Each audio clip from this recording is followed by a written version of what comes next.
You go to gym at ASU, every second student coming out of the gym is Indian student. So Yeah. first of all, tell me, after Trump getting elected, what students around you are thinking? Are they scared, confident, happy to be in the US, or thinking that the racism against Indians is going to increase? 9 of them are placed. 9 of them Okay, are placed. Yes. that is really good. So, hello everyone. Today we have Aayush here, a student at Arizona State University, and today we will get to know the journey you can never imagine because he got scholarship at ASU, the university which does not give scholarship, but he made it happen. And we're going to get to know how he made it happen, how it is like studying in the US in 2025. Should you come to the US? And most importantly, how to target scholarships and get fully funded opportunities now. So, hi Ayush, can you please introduce yourself? I myself, Ayush Kumar. I'm also known as Ayush Films on YouTube. But since this podcast is more inclined towards academic side, I would stick to that. Currently, I'm pursuing my MS in Computer Engineering from ASU, and I'm on 100% scholarship, just the way Harnoor told you guys. How did I get that? I guess it is the main agenda of the podcast. So we'll get to that at a later point. I'm originally from Varanasi, Uttar Pradesh, and right now I'm working as a web developer here at my university itself. As a hobby, I just do YouTube, I would do workouts, and in fact, Harnoor was the main inspiration behind me starting my channel. I share my experiences as an international student. I do travel vlogs, informational content on the channel, and I've been told that it is really helpful for the international students, especially. So all in all, everything is going pretty good. I'm learning new things. I'm welcoming every opportunity with open hands and just the way a young student should do. So, yeah. Awesome. So, what was going in your head when you were in college in India? Which college was it, first of all? And what was going in your head in third or fourth year when you planned to come to the US without any work experience? So, what happened was I was in GL Bajaj Educational Institutes. It is in Greater Noida and it is affiliated to APJ Abdul Kalam Technical University, which happens to be the state government university of like Uttar Pradesh. I remember I was in my third year, to be honest, I didn't live my undergrad life, college life much because of COVID. So, in the third year, our placements were happening, and somewhere down the line, I was feeling like I do not want to be the part of just the normal crowd. I have to do something else. So what can be done? So there were two reasons. Firstly was that I have to live my college life, and second was that I have to, even if I plan to go abroad, I do not want to do that on my father's money. So Hmm. alongside with my placement, I started preparing for my GRE. I started preparing for my TOEFL application, just the way the normal process goes. And then I got admits. So ASU was my primary target, to be honest, because of its large intake, and especially it is closer to the Silicon Valley. So I was like, I have to go to the West Coast only and not East Coast, because I am not a winter guy also. So that was also one of the reasons. So that is how it started. And yeah, and then slowly I started learning things and stuff happened. Yeah. Yeah, also when ASU focuses on students, they admit versus they don't. You know, it's very inclusive environment. Their motto is something like that as well. So, Mhm. uh, so you had a dream of coming to the US in your college. So you started preparing in your fourth year, right? Third and fourth year. Yeah, I would say I started preparing for it in after my fifth semester. Yeah, Fifth after semester. my fifth semester, I started preparing for it. So your goal was to be fully funded and not take money from your parents. So how did Yes. you get started with that process to be where you are right now? So, initially, as I already told you, my plan was very simple, that I do not want to use my parents' money for that. So, I knew that I won't be able to get 100% scholarship at first, because PhD students do generally get funding very easily as compared to a master's student. So I started with my application, just the normal things started happening, and I received few scholarships in my first semester as well, which every student gets. I would say it is pretty easy. It was NAMU scholarship and it was engineering graduate scholarship, $500 and $3,000. So it was just around $4,000 in the first semester. So after coming to So the US, so you came with around like $17,000 tuition fee, which every ASU student has, and you got this 1,000 to 2,000, which is easy after coming to the US at ASU. Um, Yeah, I would say that I came with $11,000 from India. I just brought $11,000, and after that, I did not ask for a dollar. And that too, the $11,000 that I brought from India was like from the loan that I sanctioned. I got sanctioned. So yeah, so that's how it started. I came here. I started applying for on-campus jobs because I was pretty sure that I can get a job very easily. But when I came here, I saw the large intake, the humongous intake of Indian students. So I spoke to my seniors, I spoke to professors, and they said that it might be a little difficult for a first semester student to get a on-campus job. I still remember after my classes, I used to sit for 2 to 3 hours daily applying for on-campus jobs because that was my primary target at that time. So in around 20-25 days, the applications started playing their game. I started getting interviews and stuff. So on 2nd of October, I joined as a video production lead in my university itself, in my college, I would say. There are different colleges in the university, as you would know. So I joined in Fulton Schools of Engineering as a video production lead, and that too I got it because of my YouTube. These guys saw my YouTube. I don't know from where. So and they approached me that okay, we have this position open. Would you like to join? So I said that yeah, I can give it a try. Let's see where it goes. So I joined as a video production lead. To be honest, but I had this thing in my mind ki um, I have to get a staff position. What is a staff position? I'll get to it later on. But this was in my mind ki I have to get a staff position or a RA or TA position because 100% scholarship is my aim and I'm gonna get it no matter how. So then my applications were done, and then I remember when I was back in India in Feb before coming to the US, ASU generally opens up scholarship applications. Right now, Uh-huh. also it has opened. So because of my social media presence, I am getting a lot of queries right now also that how did you apply to those and stuff.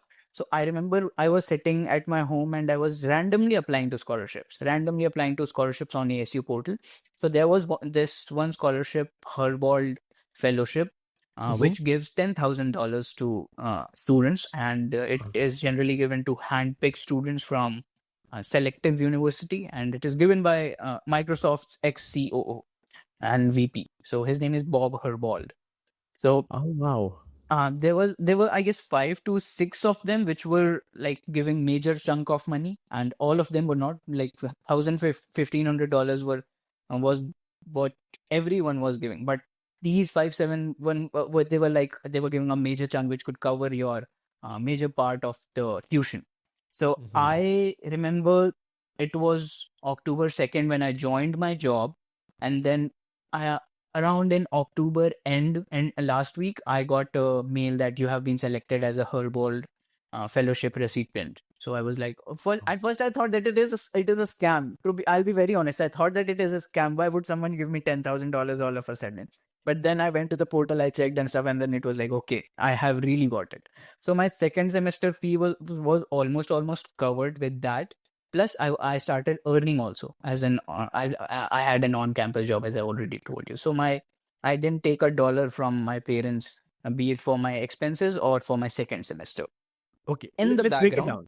yeah, Wait, yeah. let's break that down. So first of all, you got the on-campus job, which was seemingly impossible in the video production team because of your YouTube channel. How much did that pay you hourly? It was paying me around $17.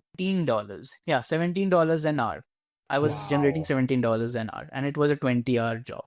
So yeah, during Impressive. the breaks it was 40, but in general it's 20 because that is what it is allowed. What is allowed. Okay, plus you got 10,000 Herbold scholarship from Microsoft COO, XCOO, yes. ex-CEO. Okay, Hmm. so the tuition fee is $17,000 per semester, right? It's 16 something, around 17, yes. Okay, so $10,000 waived off, and $7,000. How did you pay off? So I told you that in the beginning before coming, I had NAMU scholarship and engineering graduate scholarship as well. So that was $3,500 in total. So $13,500 was the scholarship amount that I had for my second semester. Apart Mm, from that, I had to pay the rest amount, which I used my job savings to part-time do. salary. So yeah, yeah, Excellent. part-time That covers salary. it. That's Yeah. amazing. And now it is Hmm. your second year and you're on the same path, right? And Yes, you, yes. so for the second year, did you do the video production job full time last summer or you got an internship last summer? No, unfortunately, I did not get an internship, but I was doing something related to my domain. I'm in computer engineering and I was doing web development stuff. So yeah, it added to my CV as well, and I got some experience. Amazing. Wow. Hmm. So this is mind blowing. So tell, how did you get now moving on, $17 an hour job you got, but how did you get staff engineering job in the video production team, and how much does it cover? Like, does it cover more than $17 an hour or same as last time? So the salary is about around, it varies. My salary is around, I would say, 22-ish. But that is not the major thing. The major thing is that staff position covers 100% of your tuition fee, up to 9 credits. And for a master's student, you generally take 9 credits each semester. So that means your entire tuition is covered. All in all, what you have to pay is $25 as a donation. Okay, take $25 and give me that 100% scholarship. So that is a normal thing, but yeah, that is how it happens. So it is like RATA, research assistantship and teaching assistantship job, which covers your tuition fee and gives you a job on campus. Very similar. I would not say that. I would not say that. In RATA jobs, what you do is you work under a professor. Many people know what a RATA job is. I would not emphasize on that much. But a staff position is like a full-time employee at the university. It is not Mm. at all the thing that you are a RA or you are a TA. Plus, staff position is much better than RATA because it covers your health insurance also. And health insurance for 3 months is $1,700. So it Wow. covers your tuition, it covers your health insurance. I mean, it is just like a full-time job that you would do off campus in a big tech company. So you get your health insurance, you get your other benefits. It's just that you're working as a full-time staff at the university, so it is a benefit that you would get your tuition waived off as well. So yeah, That is so mind two blowing. things. So, health insurance is that expensive at Arizona? Like, at Georgia Tech and Georgia State, it's $2,500 to 3,000 for the whole year. How much is that in ASU? I really don't know what it is like normally, but I remember for my spring semester, for this semester, there was a faulty charge. Like the student health insurance was $1,720. So I went to the student's office center and I told them that why am I being charged for this? My employer is already paying for my health insurance. Why would I want to have two health insurances? So that's why I remember that it was $1,700 for 3 months. Wow. So Yeah. it's incredible. So let's break that down even further. So what skills you think you used? So there's an important quote which is famous, which is like, necessity is mother of invention. Like, same happened to me. I needed scholarship during my college journey as well, and we make it happen. So what Yeah. skills you used? Were you like in a diehard need that forced you to find opportunities? So what brought you here? I would say that I would definitely agree to that. That necessity is the mother of invention. It's not like that I could use my loan, the amount from my loan or something like that. But it was in my mind that I do not want to hear from people that he used his father's money or he used his parents' money, and because of that he had a privilege, so he could go to the US and pursue his study. I was very determined that I do not want to do that. So I would say to get the staff position, obviously your technical skills play a very vital role, but communication also plays a very integral role in that. I remember I had a very friendly relation. I still have a very friendly relation with all of my colleagues in my office. I was preparing for my internships. I'll tell you the true story. What it was, exact same. I remember I was preparing for my internship applications, and I saw that my friends are having their own portfolio websites, but I do not have that. So I was building my website, and I remember I was sitting on my desk in my office, and all of accidentally I opened it. I opened my website. So my manager was walking from there. So he said that did you build that website? I said yes, sir. I built that website. So then he proposed me the idea that Ayush, since you were all asking about some funding opportunities in our department and stuff. So my department has not had a web developer for the past 3 years, because before COVID he left and all of our web projects are pending.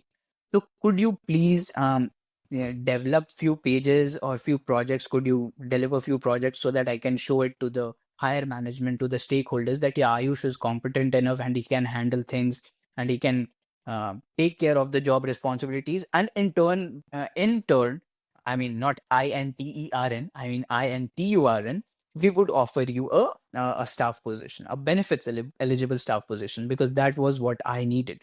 So I said that Wow. obviously I can do that. So it took me around a month, 1.5 months, and I delivered all the three projects that he handed me over. Um, he told me that the past developers were not able to do that in a year, in almost a year. So I remember I like I was pressing the pedal so hard that I want to strike that. This is my opportunity. I have to get that. So I did my self studies. I did my research. I spoke to people who were working on that tech stack, and I was able to deliver that. And fortunately, I was able to get it in October. Although there was a very big catch in between. If you would like to have this in your podcast, I'll share it. Otherwise, we can skip that part as well. Sure, sure, sure. So, what is the catch? I want to know for sure. So, this is first of all mind blowing. Your work spoke for yourself. Okay, let me repeat. Sure, let's talk about it. Your work spoke for itself and it brought you bigger opportunities, right? You didn't even imagine. You were happy with $17 an hour. It could have covered your tuition fee automatically, even if you gave your bare minimum. But no, you went above and beyond, and in 1.5 months, you gave deliverable which could have taken more than 2 months for those three projects you delivered. So your work spoke for itself and it got you bigger opportunities. Mm. So although I had in my mind that the $11,000 that I have taken out from the loan account, I have to pay that back before I graduate. I have to graduate debt free. So this was also going Ah. on in my mind. So I was talking about the catch, right? So what happened was, after I delivered the project, I got to know a very bad news, a very saddening news, that the department has cut off a major part of its budget. So Mm. unfortunately, I would not be hired.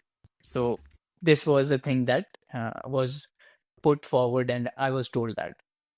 Then I was working normally. I was like, although I was sad, I was obviously sad because I did put my 100% into this, but life happens. I took it, I accepted it, and I started working for my like future, yeah, what I wanted in the future. So then my third semester began.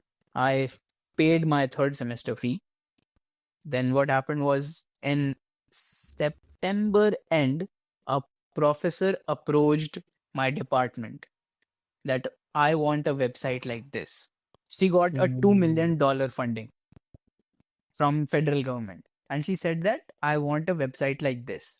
So my department simply told them that this website can be built by only one guy, and he's Ayush. And Wow. would you help us hire him as a benefits eligible staff? If yes, we can get it done for you. So my manager told me, okay, Ayush, these are the things that she requires. Would you be able to do that? I again said that very firmly, that, sir, if I get the benefits eligible staff position, I'll do it, because that is my prime target. So that professor funded my salary, I would say, my pay package. And then I was hired as a benefits eligible staff. And then my tuition that I paid for my fall 24 semester was reimbursed back into my account. Wow. Yeah. This is mind blowing. So you never gave up even after losing the opportunity because you had made a brand for yourself. जब ने पहली बार काम किया, it worked out and gave you great benefits. So now coming out of the scholarship, I think now I want to ask you: do you think if a student implements these same skills in any other university, can they achieve that, or it is only possible in ASU? What do you think? Um, if if this policy is there, I think it can be done. Nothing is impossible. I feel that nothing is impossible. Everything is in here. If you want to do it, you can do it. Otherwise, everything is excuse. I believe in proper manifestation and hard work. This is my motto. You can say that. I operate on that. my manifestation, my confidence, and my like positivity is that what I always have in my mind. So if that policy is there in the university, or maybe if they have some other policies, they can do that. If I can do it, why can't you? So Mhm. why not? So you manifested by looking at all the universities you wanted to apply, and you had figured out that this scholarship of $10,000 you talked about was available at ASU. So that was the main reason you picked ASU, or did you have other scholarship related universities in your mind? No, deciding my decision to come at ASU was not influenced by the $10,000 thing. It was random. I was wanting to get a proper education, but not at the cost of anything else. It was not like ki, I want a scholarship, so I would get into any university. It was not like that. But I was very sure that whatever university I get into, I'll get 100% scholarship for sure. Excellent. Now, here comes the important question. What advice would you give to students who want to come during Trump administration? First of all, tell me what students around you. You are at ASU with 90% plus Indian students, what I've seen. You go to gym at ASU, every second student coming out of the gym is Indian student. So Yeah. first of all, tell me, after Trump getting elected, what students around you are thinking? Are they scared, confident, happy to be in the US, or thinking that the racism against Indians is going to increase?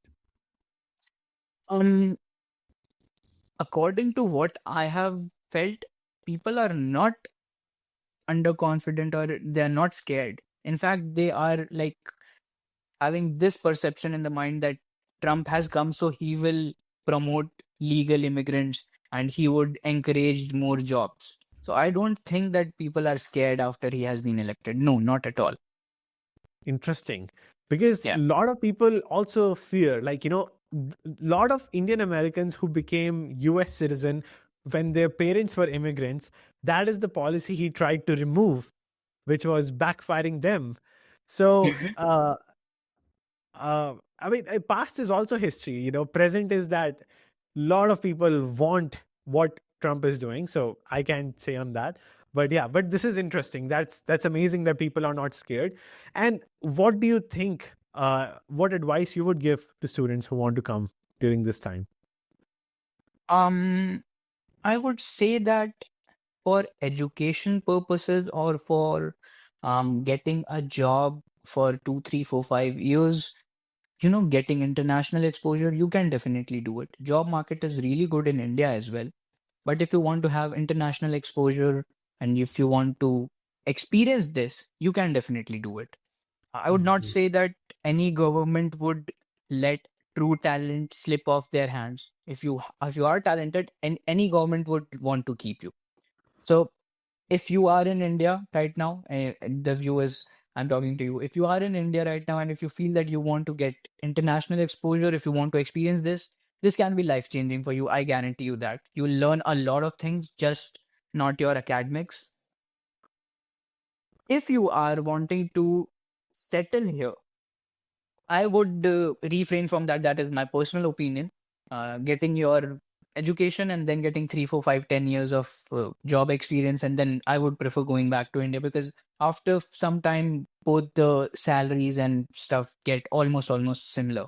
So that is my personal opinion. But getting an international education would be something that I would suggest because it teaches you a lot of things. Totally. And also, like, there are more talks now than ever before to remove the country cap to for Hmm. H1B, for green card, and to have H1B even using meritocracy. These things are being more talked about. So it can be positive. So who knows? Let's see. Yeah, let's see. We really can't comment on that. It's in the hands of government. So what we can do is like our work. One important question: in this bad job market, what percentage of students are getting jobs?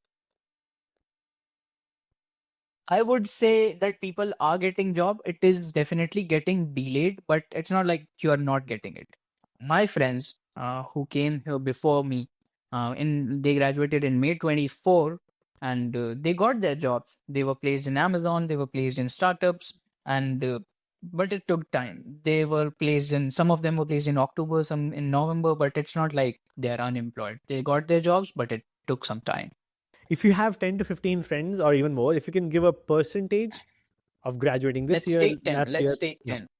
Mhm. I would say nine of them are placed. Nine of Okay. them are placed. Yes. That is really good. Yeah. Okay. It's That's it's it's amazing. to be honest, it's not like just because of job market and stuff. I'll tell you my experience. US has taught me one thing, that you have to be very hardworking, you have to be consistent, and you need to have perseverance. Because opportunity may knock your door any single day. It's just that you have to be ready. You have to just be okay. Like, here's the opportunity. I'll give it a shot, and I'll come. I'll achieve what I want. It's like that. Awesome. And last question, how do you feel at ASU? How's your ASU experience truly like? Do you feel like you're getting less international exposure because 90% of the master's classes Indians? What would you say? Academically, yes. Academically, I would say yes, but since I'm working also, so all of my colleagues are non-Indians, so I get to interact with them a lot. I think I have my international exposure from my office, my colleagues, but in my classes and stuff, everyone is almost Indian. Most of them are Indians. So yeah. Amazing. Awesome. Thank you so much, Ayush. It was very informative. I hope this gives more confidence to students who want to come to the US, get that 100% scholarship, and stand on their own feet. Thank you again. And please check out his channel, Ayush Films, as well. Thank you, Anur. It was very nice speaking to you. Pleasure.